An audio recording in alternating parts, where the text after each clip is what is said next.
La personalidad se expresa por un estilo propio y patrones específicos de pensamiento, sentimiento y acción. Cuando los rasgos de personalidad son inflexibles y comienzan a ocasionar problemas por la conducta maladaptativa y conflictiva, ya sea en el ámbito familiar, laboral o social, se puede hablar de un trastorno de la personalidad. Un trastorno de la personalidad es un patrón permanente de experiencia interna y comportamientos que se alejan de las expectativas de la cultura a la que se pertenece, y que se presenta en al menos dos de las siguientes áreas: la cognición, la afectividad y el funcionamiento interpersonal o el control de los impulsos. De acuerdo a la clasificación del DSM-5, se dividen en tres grupos o clústeres. Clúster A: extraño o excéntrico. Dentro del clúster A se encuentran tres tipos de personalidades. Personalidad paranoide.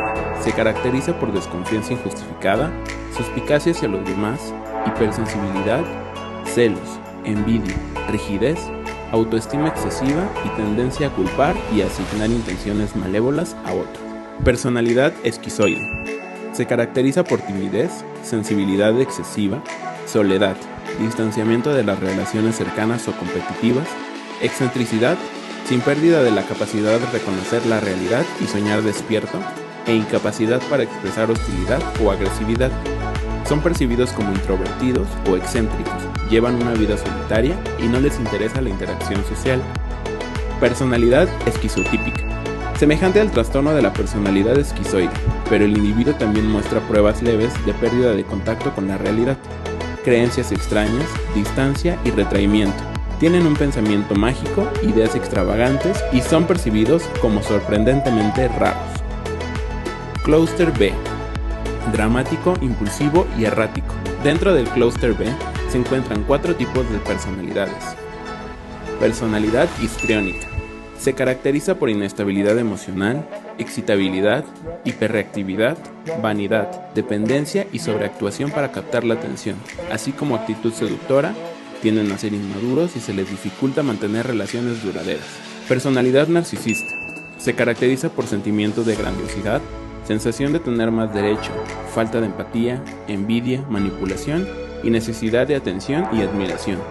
Sensación exagerada de importancia de uno mismo, preocupación por las fantasías del éxito final, respuesta exagerada a la crítica, inquietud excesiva por la autoestima y la imagen propia. Personalidad antisocial. Define a personas en conflicto con la sociedad. Son incapaces de manifestar lealtad y se muestran egoístas, insensibles, irresponsables, impulsivos, no sienten culpabilidad ni aprenden de la experiencia. Muestran bajos niveles de tolerancia a la frustración y tendencia a culpar a los demás. Tienen incapacidad de ajustarse a las normas sociales que rigen la conducta individual. Personalidad límite.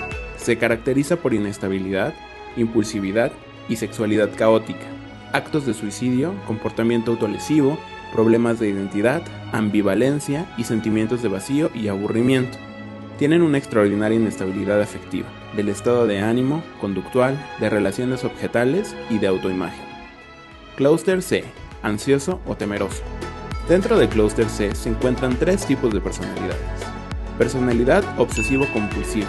Se caracteriza por una preocupación excesiva por cumplir las normas y la rigurosidad. El individuo puede ser rígido, excesivamente concienzudo, muy inhibido e incapaz de relajarse.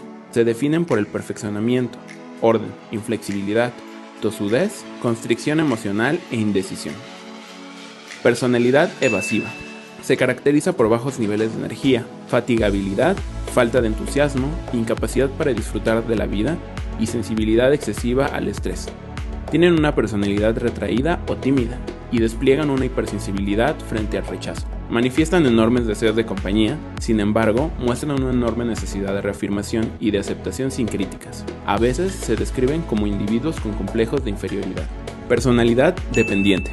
Se caracteriza por una conducta pasiva y sumisa. La persona no está segura de sí misma y se hace absolutamente dependiente de otras. Carecen de confianza en sí mismos y hacen que otros asuman la responsabilidad de los aspectos importantes de su vida. Cualquiera de nosotros podríamos sentirnos identificados con alguna de estas características, lo cual es esperado, ya que los rasgos de personalidad se manifiestan de acuerdo al contexto en el que se esté viviendo. Por ejemplo, después de un asalto, probablemente una persona tenga rasgos paranoides, o al estar a cargo de un proyecto importante, muestre rasgos obsesivo-compulsivos. pero eso no significa que tengan el trastorno. Aproximadamente 10% de la población general tiene un trastorno de la personalidad,